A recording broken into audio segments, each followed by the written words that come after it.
تو جیسے جسمانی بیماریوں سے لڑنے کے لیے اللہ نے ہمارے اندر بیکٹیریا پیدا کیے ہیں نا،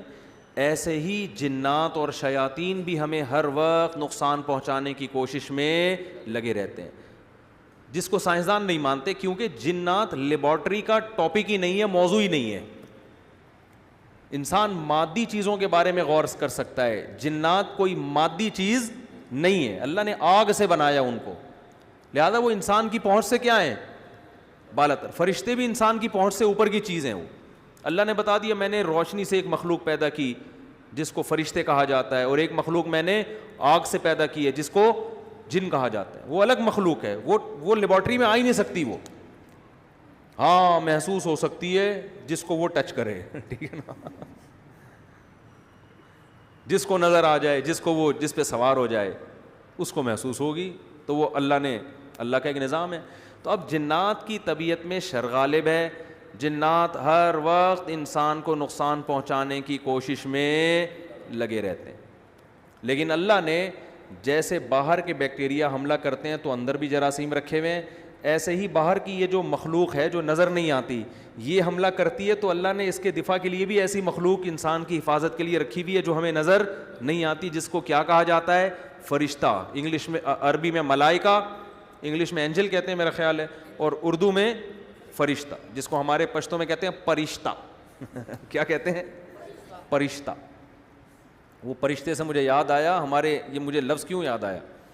وہ ہمارے ایک دوست تھے، جماعت میں گئے ہوئے تھے وزیرستان کی طرف، تو وہ کہتے ہیں کہ وہ ان کے گھر اتنے بڑے بڑے ہوتے ہیں، کہہ رہے ہیں ہمارے تو تصور میں نہیں تھا اتنا بڑا گھر بھی کسی کا ہو سکتا ہے، تو کہہ رہے ہیں میں گیٹ کے اندر چلا گیا غلطی سے، میں سمجھا کوئی بھائی یہ کوئی گھر نہیں ہے، یہ ویسے ہی کوئی گراؤنڈ ہے کچھ بھی ہے، کہتے ہیں میں گیا تو وہ جو ہے نا وہ ایک دم سب غصے میں آ گئے کہ بھائی یہ کسی کے گھر میں تم بغیر پرمیشن کے کیوں داخل ہو رہے ہو، کہہ رہے ہیں وہ 2-3 لوگ مجھے پکڑ کے مارنے کے لیے بھاگے، یہ کراچی کے تھے، کہہ رہے ہیں وہ شکر ہے ہمارے جماعت کے ساتھی وہ بھی یہیں کے، انہوں نے کہا مت مارو، پرشتہ ہے پرشتہ، یہ بری نیت سے نہیں جا رہا ہے بھائی، یہ تو وہ کہتے ہیں انہوں نے 2-3 دن اعمال دیکھے نا ان کے کہ یہ نیک آدمی ہے،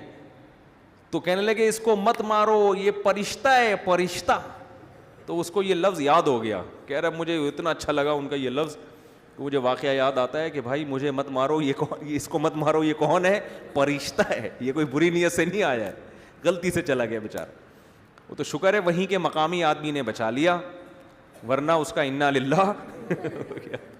ہو سکتا ہے اس کے خون میں سے بھی خوشبو آ رہی ہوتی 2-4 دنوں بعد، ٹھیک ہے۔ تو کیا بات کر رہا تھا میں، ہاں، تو فرشتے بچاتے ہیں اللہ کے حکم سے، بہت سارے فرشتے ہوتے ہیں جو آپ کی حفاظت پہ مامور ہوتے ہیں، اور یہ دن رات یہ چل رہا ہے۔ اچھا بات چل پڑی ہے تو فرشتوں سے ایک دو بات اور یاد آئی، دیکھو جنات کو محبت ہے گندگی سے، اور فرشتوں کو محبت ہے صفائی اور خوشبو۔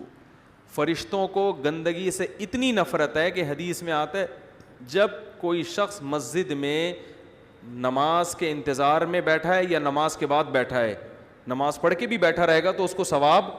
ملتا رہے گا، اور فرشتے اس کے لیے دعا کرتے رہتے ہیں، ما لم یحدث فیہ، جب تک کہ اس کی ہوا خارج نہ ہو، اگر ہوا خارج ہوئی فرشتے بوریا بستر لے کے شاٹ، کیونکہ فرشتوں کو بدبو سے کیا ہے، نفرت۔ فرشتوں کی اللہ نے صفت ایسی بنائی، ہر اچھی چیز سے ان کو محبت ہے۔ آپ جب تلاوت کرتے ہیں خاص طور پہ تہجد میں، حدیث میں آتا ہے فرشتے اس تلاوت کو سننے کے لیے جمع ہوتے ہیں، ایک فرشتہ آتا ہے وہ بتاتا ہے یہاں تلاوت ہو رہی ہے نماز میں، یہ تہجد میں تلاوت کر رہا ہے فلاں، دوسرا آتا ہے، تیسرا آتا ہے، یہاں تک کہ آپ صلی اللہ علیہ وسلم نے فرمایا آسمان تک فرشتوں کا تانتا بن جاتا ہے، وہ اتنی فوج جمع ہو جاتی ہے، ہمیں پتہ ہی نہیں ہوتا، ہم تو اپنی تلاوت کر رہے ہیں، اتنے فرشتے۔ اور یہاں تک نبی صلی اللہ علیہ وسلم نے فرمایا کہ جب تلاوت ہوتی ہے نا، بعض لوگ قرآن خوبصورت پڑھتے ہیں، دل جمی ساتھ پڑھتے ہیں، فرشتے اتنا اس محبت کرتے ہیں اس تلاوت سے کہ فرشتے اپنا منہ اس شخص کے منہ پہ رکھ لیتے ہیں، اس کے ہونٹوں سے جو تلاوت نکل رہی ہے نا، اپنا منہ اس کے منہ پہ اوپر رکھتے ہیں تاکہ تلاوت کے الفاظ براہ راست ان کے منہ میں جانا شروع ہو جائیں، اتنی محبت کرتے ہیں فرشتے۔ تو اس لیے گھر میں اگر چاہتے ہو نا یہ سیب بلائیں اور یہ ٹوپی ڈرامے ٹائپ کی جو چیزیں ہیں یہ نہ آیا کریں, تو اس کے لیے عاملوں کے پاس جانے کی ضرورت نہیں ہے. اس کے لیے گھر میں طہارت کا معمول رکھو. پیشاب, آج دیکھو نا خواتین گھر میں ایک پیمپر آیا. اول تو دیکھو بچے پالنا اتنا آسان ہو گیا ہے, ویسے یہ کہنا آسان ہے, جب انسان پالتا ہے تو پتہ چلتا ہے, لیکن پھر بھی پہلے کی نسبت بہت آسان ہو گیا ہے. یہ تو خواتین کی ٹینشن ہے نا بچے پالنا, تو وہ پھر تانے دیتی ہیں کہ تمہیں پتہ چلے کہ ایک پال کے دکھاؤ. واقعی 24 گھنٹے کے لیے ایک بچہ رکھ کے دکھا دو نا, میں اس مرد کو مان لوں گا. بہت مشکل کام ہے. تو یہ عورت کی بڑی خدمت ہے, بچے پالتی ہے, لیکن پھر بھی پہلے کی نسبت بہت آسان ہو گیا ہے. 7-8 گھنٹے اسکول پالتا ہے بچوں کو, 2-3 گھنٹے ٹیوشن, 1-8 گھنٹہ قاری صاحب پالتے ہیں. اس کے بعد تھوڑا سا ٹائم بچتا ہے وہ ویڈیو گیم پال لیتا ہے.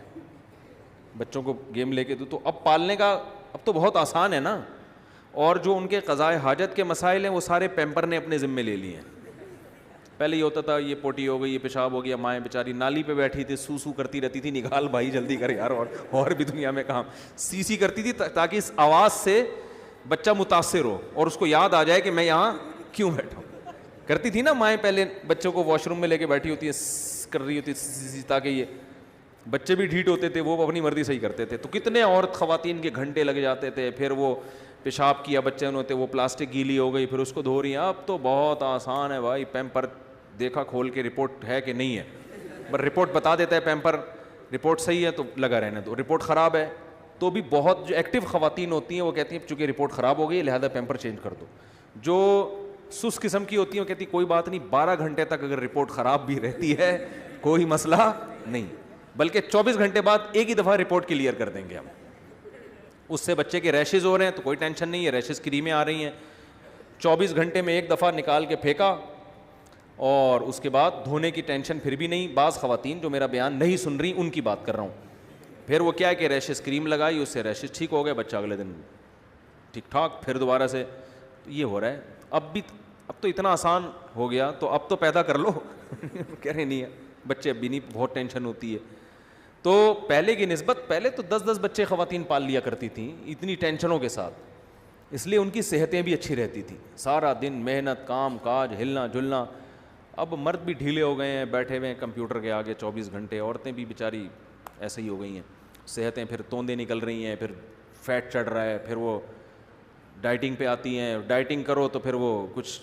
خوراک کی کمی رہ جاتی ہے, پھر وہ والا وٹامن کم ہو گیا تو یہ والے گولیاں. وہ سارا دن باڈی کو ساری زندگی مینٹین کرنے میں ہی